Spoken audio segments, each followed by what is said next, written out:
ನಮಸ್ಕಾರ, ಆದಾಬ್, ಜೈ ಭೀಮ್. ನಾನು ನಿಮ್ಮ ಭಾಗ್ಯನಾರಾಯಣ ಬೊಕ್ಕವರಪ್ಪು. ನೀವು ನೋಡ್ತಾ ಇದ್ದೀರಿ ಸುದ್ದಿ ಸರ್ಕಲ್.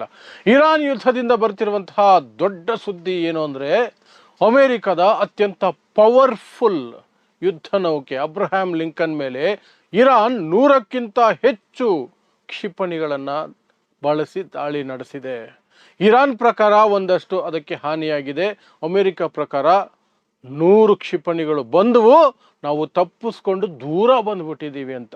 ಇದನ್ನು ಇರಾನ್ ಮಾತ್ರ ಕನ್ಫರ್ಮ್ ಮಾಡ್ತಿಲ್ಲ, ಅಮೇರಿಕ ಕನ್ಫರ್ಮ್ ಮಾಡ್ತಿದೆ. ಅಮೇರಿಕದಲ್ಲಿ ಯಾರೋ ಛೋಟಾ ಮೋಟಾ ಲೀಡರ್ ಕನ್ಫರ್ಮ್ ಮಾಡ್ತಿಲ್ಲ, ಸ್ವತಃ ಡೊನಾಲ್ಡ್ ಟ್ರಂಪ್ ಹೇಳ್ತಾ ಇದ್ದಾರೆ, ಅಮೇರಿಕ ಅಧ್ಯಕ್ಷರು ಹೇಳ್ತಿದ್ದಾರೆ 100ಕ್ಕಿಂತ ಹೆಚ್ಚು ಕ್ಷಿಪಣಿಗಳ ಮೂಲಕ ನಮ್ಮ ಅಬ್ರಹಾಂ ಲಿಂಕನ್ ಮೇಲೆ ದಾಳಿ ಮಾಡಲಾಯಿತು, ಅದಕ್ಕೆ ನಾವು ಹಿಂದಕ್ಕೆ ಬಂದಿದ್ದೀವಿ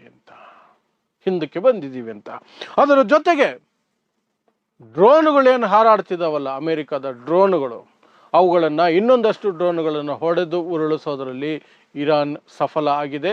ಆ ಮೂಲಕ ಲೂಕಾಸ್ ಅನ್ನುವಂತಹ ಡ್ರೋನ್ಗಳೇನಿದ್ದಾವೆ, ಆ ಡ್ರೋನ್ಗಳ ಬಗ್ಗೆ ಹೇಳ್ತೀನಿ, ಅದನ್ನು ಎಲ್ಲಿಂದ ಕಾಪಿ ಹೊಡೆದರು ಇವರು ಅಂತ. ಆ ಡಿಸೈನನ್ನು ಮತ್ತು ಆ ಟೆಕ್ನಾಲಜಿಯನ್ನು ಆಶ್ಚರ್ಯ ಪಡ್ತೀರಿ ನೀವು, ಎಲ್ಲಿಂದ ಕಾಪಿ ಹೊಡೆದಿದ್ದಾರೆ ಅಂದರೆ 131 ಆಗಿದೆ ಇಲ್ಲಿಯವರೆಗೆ. 131 ಅಮೆರಿಕದ ಲೂಕಾಸ್ ಡ್ರೋನ್ಗಳನ್ನು ಇಲ್ಲಿಯವರೆಗೆ ಹೊಡೆದುರುಳಿಸಿದೆ. ಅದರಲ್ಲಿ ನಿನ್ನೆ ಎರಡು. ಸೊ ಇದಕ್ಕೆ ಸಂಬಂಧಪಟ್ಟಂತಹ ವಿವರಗಳನ್ನು ಕೊಡುವಂತಹ ಪ್ರಯತ್ನವನ್ನು ಮಾಡ್ತೀನಿ. ಸೊ ಮೊದಲಿಗೆ ಎಲ್ಲ ವಿಡಿಯೋಗಳಲ್ಲೂ ಹೇಳುವ ಹಾಗೆ ಒಂದು ಸತ್ಯಾಂಶ, ಒಂದು ಮುನ್ನುಡಿ. ಫೆಬ್ರವರಿ 28, 2026 ಆ ದಿನಾಂಕ, ಆ ಡೇಟು, ಮಾತುಕತೆಗಳ ನಡುವೆ ದ್ರೋಹ ಬೆಗೆದು ಮೋಸದಿಂದ ಇರಾನ್ ಮೇಲೆ ಇಸ್ರೇಲ್ ಮತ್ತು ಅಮೆರಿಕ ದಾಳಿ ನಡೆಸ್ತವೆ. ಮೊದಲ ದಾಳಿ ಮೊದಲನೇ ದಿನವೇ ಇರಾನ್ನ ಸರ್ವೋಚ್ಚ ನಾಯಕ ಅಯತುಲ್ಲಾ ಅಲಿ ಖಾಮನೈ ಅವರ ಹತ್ಯೆ ಆಗತ್ತೆ. ಇವ್ರ ಲೆಕ್ಕಾಚಾರ ಇದ್ದಿದ್ದಿಷ್ಟೇನೆ. ಸರ್ವೋಚ್ಚ ನಾಯಕ ಹೋದ ಮೇಲೆ ಇರಾನ್ ಕುಸಿದು ಬೀಳುತ್ತೆ, ಆಡಳಿತ ಕುಸಿದು ಹೋಗುತ್ತೆ, ದೇಶ ಶರಣಾಗುತ್ತೆ. ನಾವು ಅಲ್ಲಿರುವ ಆಯಿಲು, ಇನ್ನಷ್ಟು ರಿಸೋರ್ಸಸ್ಸು ಎಲ್ಲ ಲೂಟಿ ಮಾಡ್ಕೊಂಡಿರ್ಬೋದು, ಕೈಗೊಂಬೆ ಸರ್ಕಾರನ ಕೂರಿಸಿ ಅನ್ನೋದು ಅಮೇರಿಕ ಲೆಕ್ಕಾಚಾರ. ಆದರೆ ನಾವು ನೆಮ್ಮದಿಯಾಗಿ ಮಲಗಬಹುದು, ಇನ್ನು ನಮ್ಮನ್ನು ಮಧ್ಯಪ್ರಾಚ್ಯದಲ್ಲಿ ಎದುರಿಸೋರು ಮುಟ್ಟೋರು ಯಾರೂ ಇಲ್ಲ ಅಂತ ಇಸ್ರೇಲ್ ಅನ್ಕೊಂಡಿತ್ತು. ಈ ಎರಡು ನಡೆದೇ ಇಲ್ಲ. ಯಾಕೆಂದರೆ 26 ದಿನಗಳು ಕಳೆದೋಯ್ತು, 27ನೇ ದಿನ ಇವತ್ತು. ಆದರೆ ಇರಾನ್ ಹಿಂದೆ ಹೆಜ್ಜೆ ಇಡುವ ಯಾವ ಲಕ್ಷಣಗಳು ಇಲ್ಲ. ಅಮೇರಿಕ ಬೇಡ್ಕೊಳ್ತಾ ಇದೆ, ಕಮಾನ್ ಸೀಸ್ ಫೈರ್ ಮಾಡ್ಕೊಳ್ಳೋಣ ಅಂತ. ಇರಾನ್ ಹೇಳ್ತಿದೆ ಏನು ಅರ್ಜೆಂಟ್ ಇಲ್ಲ, ನಾವು ಹೇಳ್ತೀವಿ ಯಾವಾಗ ಸೀಸ್ ಫೈರ್ ಮಾಡ್ಕೊಳ್ಬೇಕು ಅಂತ. ಇನ್ನು ಇರಾನ್ ಪ್ರತಿದಾಳಿಯಲ್ಲಿ ಈ ಕಡೆ ಇಸ್ರೇಲ್ಗೂ ಆ ಕಡೆ ಅಮೆರಿಕದ ಸೇನಾ ನೆಲೆಗಳಿಗೂ ಕೊಡಬಾರ್ದ ಕಾಟ ಕೊಡ್ತಿದೆ, ಮಾಡಬಾರ್ದ ನಷ್ಟ ಮಾಡ್ತಿದೆ. ಅದ್ರ ಬಗ್ಗೆ ಪ್ರತಿದಿನ ನಾನು 2-3 ವಿಡಿಯೋಗಳನ್ನು ಮಾಡ್ತಿದ್ದೀನಿ. ಅವುಗಳಲ್ಲಿ ನೀವು ಅವುಗಳನ್ನು ನೋಡಬಹುದು ವಿವರಗಳಿಗಾಗಿ. ಸೊ ಇವತ್ತಿನ ವಿಚಾರಕ್ಕೆ ಬರೋದಾದರೆ, ಜಗತ್ತಿನ ಅತ್ಯಂತ ಪವರ್ಫುಲ್ ಆದಂತಹ ಯುದ್ಧ ನೌಕೆ ಒಂದಿದ್ರೆ ಅದು Abraham Lincoln, USS Abraham Lincoln ಅನ್ನುವಂಥದ್ದು. ಅದನ್ನು ಯುದ್ಧದ ಆರಂಭದಲ್ಲೇನೆ ಇರಾನ್ನ ಹತ್ತಿರಕ್ಕೆ ಸಮುದ್ರದಲ್ಲಿ ತಗೊಂಡು ಹೋಗಿ ನಿಲ್ಲಿಸಿದ್ರು, ಹೆದರ್ಸೋದಕ್ಕೆ.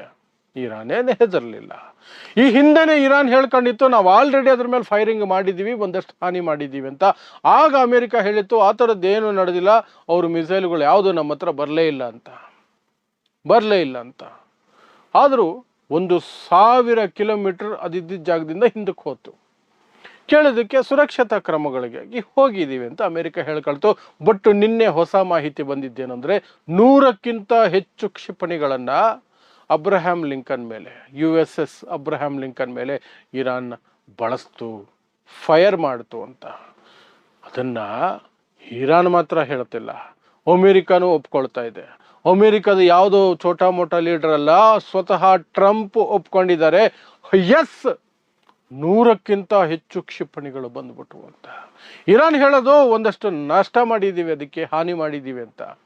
ಟ್ರಂಪ್ ಹೇಳ್ತಿರೋದು ಕ್ಷಿಪಣಿ ಬಂದಿದ್ದು ನಿಜ, ಅವುಗಳನ್ನೆಲ್ಲ ನಾವು ಹೊಡೆದು ಉಳಿಸಿದ್ದೀವಿ, ಇನ್ನಷ್ಟು ಹಿಂದಕ್ಕೆ ಹೋಗಿದ್ದೀವಿ ಅಷ್ಟೇನೆ ಅಂತ.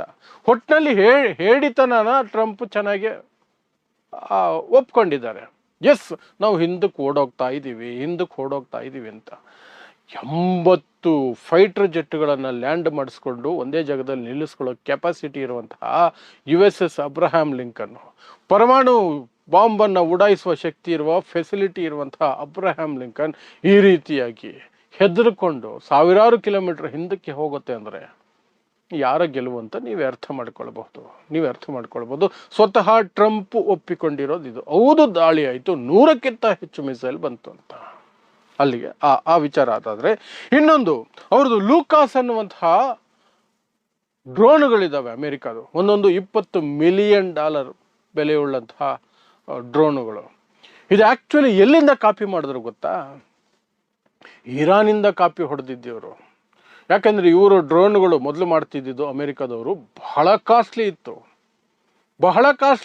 $3 ಮಿಲಿಯನ್, $300 ಮಿಲಿಯನ್ ಈ ರೀತಿಯಾಗಿರ್ತಿತ್ತು. ಆದರೆ ಈ ಒಂದು ಲೂಕಾಸ್ ಅನ್ನೋದನ್ನ ಕೇವಲ $20 ಮಿಲಿಯನ್ ಡೆವಲಪ್ ಮಾಡಿದ್ರು ಇವರು. ಎಲ್ಲಿಂದ ಕಾಪಿ ಹೊಡೆದ್ರು ಅಂದ್ರೆ ಇರಾನಿಂದ ಕಾಪಿ ಹೊಡೆದ್ರು.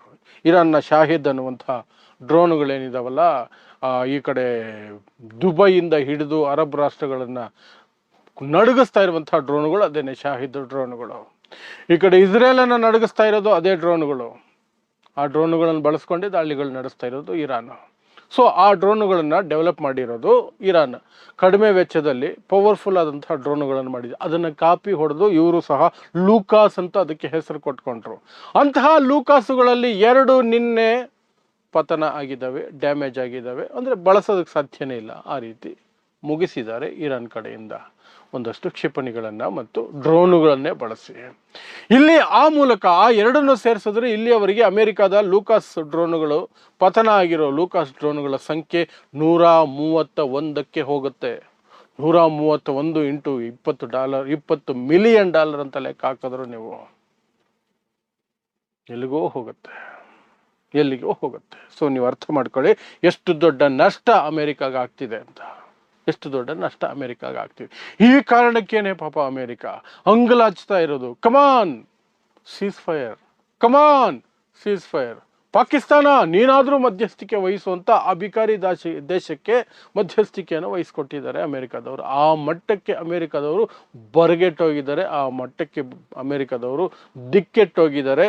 ಯಾರಾದರೂ ಸರಿ ಸೀಸ್ ಫೈರ್ ಮಾಡಿಸಿದ್ರೆ ಸಾಕು, ಈ ಯುದ್ಧನೇ ಬೇಕಾಗಿಲ್ಲ ನಮಗೆ ಅನ್ನೋ ಮಟ್ಟಕ್ಕೆ ಅಮೆರಿಕ ಮತ್ತು ಟ್ರಂಪ್ ಬಂದಿದ್ದಾರೆ. ಹಾಗಾಗಿ ಪಾಕಿಸ್ತಾನದಂಥ ಭಿಕಾರಿ ದೇಶ, ಅದೇ ಅಮೆರಿಕ ಹತ್ರ ಭಿಕ್ಷೆ ಬೇಡ್ಕೊಂಡಿರುತ್ತೆ ಪಾಕಿಸ್ತಾನ, ತನ್ನ ಹತ್ರ ಭಿಕ್ಷೆ ಬೇಡುವ ಪಾಕಿಸ್ತಾನದ ಹೆಲ್ಪ್ ತಗೊಳ್ತಿದ್ದಾರೆ. ಇರಾನನ್ನು ಒಪ್ಪಿಸಿ ಮಾತುಕತೆ ಕರ್ಕೊಂಬಂದು ಕೂರಿಸಿ ನಿಮ್ಮ ದೇಶದಲ್ಲೇ ಮಾತುಕತೆ ಮಾಡಿ, ಇಸ್ಲಾಮಾಬಾದಲ್ಲೇ ಮಾಡಿ, ನಾವು ನಮ್ಮ ಪ್ರತಿನಿಧಿಯನ್ನು ಕಳಿಸ್ತೀವಿ ಇಸ್ಲಾಮಾಬಾದ್ಗೆ ಅಂತ ಅಮೆರಿಕ ಅಂಗಲಾಚ್ತಾ ಇದೆ. ಯಾಕೆ? ಇಂತಹ ಕಾರಣಗಳಿಗೇನೆ 100 ಮಿಸೈಲ್ಗಳನ್ನು ಅಷ್ಟು ದೊಡ್ಡ ಯುದ್ಧ ನೌಕೆ ಮೇಲೆ ಹಾಕಿದ್ರೆ ಇನ್ನೇನು ಮಾಡ್ತಾರೆ ಅವರು? ಈ ರೀತಿ 131 ಸೊಫೆಸ್ಟಿಕೇಟೆಡ್ ಟೆಕ್ನಾಲಜಿ ಇರುವಂತಹ ಡ್ರೋನ್ಗಳನ್ನು ಹೊಡೆದು ಉಳಿಸಿದ್ರೆ ಏನು ಮಾಡ್ತಾರೆ? F-15 F-35ಗಳನ್ನು ಹೊಡೆದು ಉಳಿಸಿದ್ರೆ ಏನು ಮಾಡ್ತಾರೆ? F-15 F-35ಗಳು ಎಷ್ಟು ಕಾಸ್ಟ್ಲಿ, ಒಂದೊಂದು $1 ಬಿಲಿಯನ್ ಆಗ್ತವೆ. 1 ಬಿಲಿಯನ್ ಮುಟ್ಟೋಕೆ ಆಗಲ್ಲ ಅವುಗಳನ್ನು ಅಂತ ಇಲ್ಲಿವರೆಗೆ ಎಲ್ಲ ಜಗತ್ತು ನಂಬಿತ್ತು. ಹಾಗೆ ಹೇಳಿನೇ ಅಮೆರಿಕ ಸಾಕಷ್ಟು ದೇಶಗಳಿಗೆ ಆ ಜೆಟ್ಗಳನ್ನು ಮಾರಿತ್ತು, F-35 F-15ಗಳನ್ನು. ಇವತ್ತು ಇರಾನ್, ಏನೂ ಇಲ್ಲದ ಇರಾನ್ ಅವುಗಳನ್ನು ಹೊಡೆದು ಉರುಳಿಸ್ತಾ ಇದೆ. ಸೊ ಇದಿಷ್ಟು ಇನ್ನೊಂದಷ್ಟು ನಿನ್ನೆ ನಡೆದಿರುವ ಘಟನಾವಳಿಗಳು ಅಥವಾ ಬೆಳವಣಿಗೆಗಳ ಕುರಿತಾದಂತಹ ಸುದ್ದಿ. ಇಂತಹದ್ದೇ ವಿಶೇಷ ಸುದ್ದಿಗಳಿಗಾಗಿ ನೋಡ್ತಾ ಇರಿ ಸುದ್ದಿ ಸರ್ಕಲ್. ನಾನು ನಿಮ್ಮ ಭಾಗ್ಯನಾರಾಯಣ ಬೊಗವರಪು.